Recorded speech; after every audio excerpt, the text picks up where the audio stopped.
السلام علیکم دوستانو، تاسو یو ځل بیا هم ښه راغلاست وایم. هیله لرم چې تاسو ټول به روغ او جوړ یاست. موږ هم شکر دی د الله په فضل او کرم سره روغ او جوړ یو. 2 ورځې مخکې مې هندي مېلمانه درلوده چې هندوستان نه راغلي وو او 2 شپې موږ سره تیر کړه. نو راځئ چې په دې ویډیو کې وګورو چې ما هغوی دپاره څه جوړ کړل. دوستانو، تاسو به پوهیږئ چې هندوستانیانو کې یو ډول خلک دي چې غوښه بیخي نه خوري او دوی هم هماغه خلک ول. نو ډېر سوچ او فکر نه بعد مې یو څو ډوله بغیر د غوښې خوراکونه تیار کړل چې تاسو به په دې ویډیو کې وګورئ.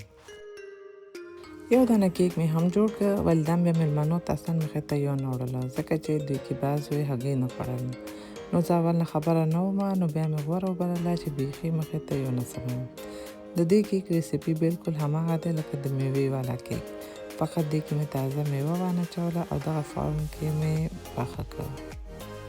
د دې کیک ریسیپي تاسو کولی شئ زما یوټیوب چینل کې پیدا کړئ. که مو بیا هم پکار وي او پیدا مو نه کړ نو کامنټ کې راته ولیکئ، زه به تاسو سره لینک شریک کړم.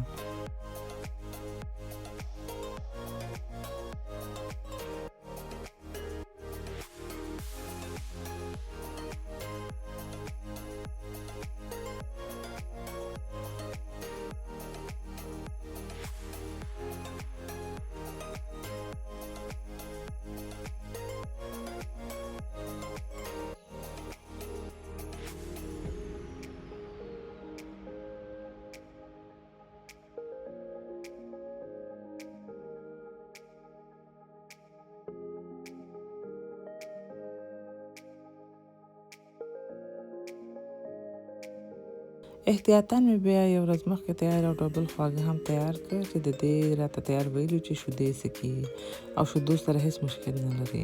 نو همدې دپاره مې مانچې جوړې کړلې.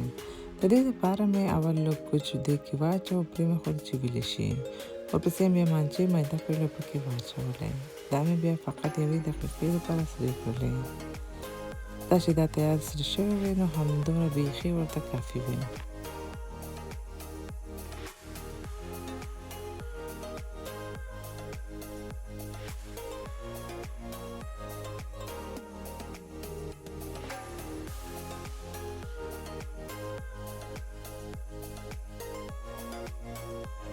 دا مې چې یوې دقیقې دپاره سرې کړې، بیا مې پکې تقریبا 2 لیټره شیدې هم واچولې.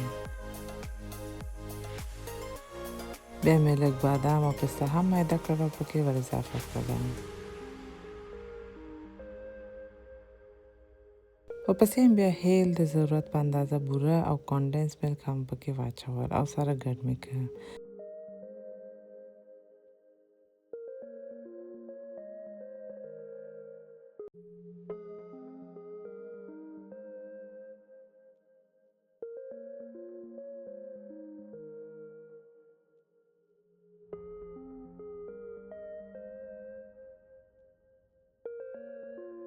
بیا مې پکې لږ رنګ پیراوی او د ښه ښایسته خوشبویي دپاره لږ کیوړه واټر هم پکې واچوه.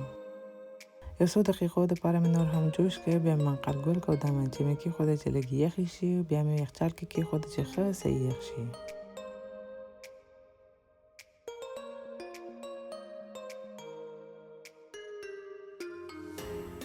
دا نو د مېلمنو راتلو نه یو ورځ مخکې کارونه. د مېلمنو راتګ پوره 9 ورځ کار کې و هم ومه، نو ډېر تفصیلي ویډیو مې جوړه نه کړله ځکه چې ویډیو جوړول ډېر وخت نیسي او ما سره وخت کم و. لږ کلیپس مې جوړ کړل. دا چې دوی بیخي غوښه نه خوړله نو یو ډول خوراک کې مې ورته د سبزيجاتو بریاني جوړه کړله. نو غوړي مې دې کې واچو، بیا مې پیاز هم میده کړ ور اضافه کړه او یو څو دقیقو دپاره مې سره کړل چې د پیاز رنګ لږ بدل شي. ورپسې بیا تازه رومیان مکسر کړ پکې واچوه. د بریاني مسالې نه مې پکې ور ګډ کړ، مستې مې هم پکې واچولې. یو څو دقیقو دپاره مې سره کړلې تر څو دا ټول مواد سره ګډ شي. ورپسې مې د سبزيجات لکه ټماټر، واړه ګازرې او جوار چې دا تیار یخ وهل شوي او فروزن و، دا مې هم پکې ور اضافه کړه. لږ اوبه مې پکې واچو او یو څو دقیقو دپاره مې پخه کړه. دا چې دا تیار نرم شوي او یخ وهل شوي سبزيجات و نو 5 نه تر 8 دقیقې ورته بیخي کافي وي. دا مې چې یو څو دقیقو دپاره پخه کړه، بیا مې منقل نه لرې کړه. تر هغې مې بیا وریجې هم جوش کړلې او لږ مکروني مې هم جوش کړه چې ماشومانو ته پاستا جوړ کړم. وریجې چې جوش شوې او چاڼ مې کړې، بیا مې نیمې ترې بېرته دې کې واچولې. د دې په سر مې بیا نیمه قورمه واچوله. بیا یې باقي وریجې واچولې او د دې په سر مې بیا باقي قورمه هم واچوله.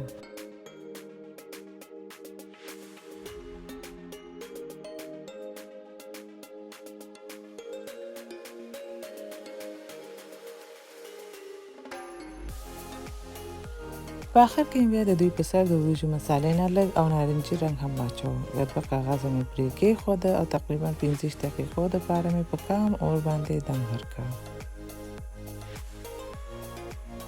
دې نه بعد مې بیا شروع وکړه چې پاکستاني چولې او یا هم نخود پخه کوم. نخود خو مې اول تیار جوړ کړل چې نرم شي. دم بیا څنګ ته کېښوده او پسې مې بیا یو کړاهي کې غوړي او پیاز واچول. یو څو دقیقو دپاره مې سره کړل. دې کې بیا مکسر شوي رومیان هم واچول او یو څو دقیقو لپاره مې دا هم سره کړل چې رومیان ښه حل شي او رومیانو قورمه برابره شي.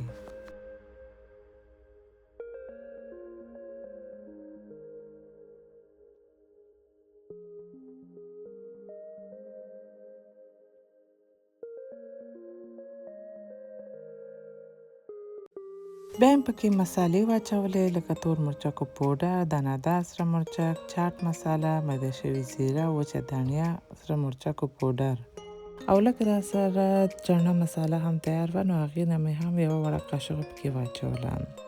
بیا مې جوش شوي نخود او تازه دانې او مرچ هم پکې واچو.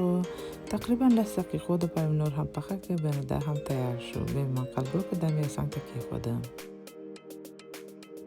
دا چې په دا ورځ هوا ډېره ګرمه وه نو تیار یخ شربت مې هم جوړ کړ او دا مې اماده کړ چې دوی راشي نو شربت تیار جوړوي.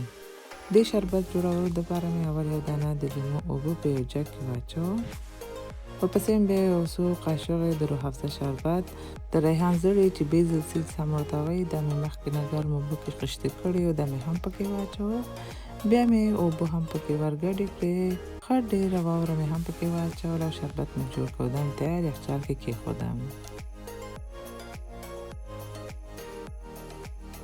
ورپسې مې نو یو خوندور د بادرنګو سلاد هم جوړ کړم. دا چې هوا ګرمه وه نو دا مې غوره وبلله چې همدا جوړه کړمه، ځکه دې کې مستې هم کارېږي، بادرنګ نو ښه خوند کوي. او تر څنګ مې نو کریمي پاستا هم جوړه کړله، ځکه چې دوی سره ماشومان هم ول. نو ما ویل خدای خبر چې باقي شیان به صحیح خوري که نه، نو احتیاطاً دا مې هم جوړ کړ. دوستانو زموږ تاسو مېلمستیاو کې عموماً غوښه وي نو ډېر مشکل نه وي، ځکه چې مېلمستیا کې یوازې غوښه 3-4 قسمه پخېږي. نو زه حیرانه وم چې داسې څه پخه کړم چې د دوی خوښ شي. او د هندي مېلمستیا او کوربه‌توب دا هم زما لومړی تجربه وه. مېلمانه چې راغلل نو بیا زر مې ډوډۍ تیار کړه او ډوډۍ مې نوشیجان کړه او خوشحاله یم چې د دوی هم ډوډۍ ډېر خوښ شو او ډېر په شوق یې وخوړل. همدې سره نو دا ولاګ هم پای ته ورسېده. هیله دې خوښه شوې مو وي. کوم خوښه شوې نو لایک، شیر او سبسکرایب مو هېر نه شي. په ځان خیال ساتئ. الله پامان.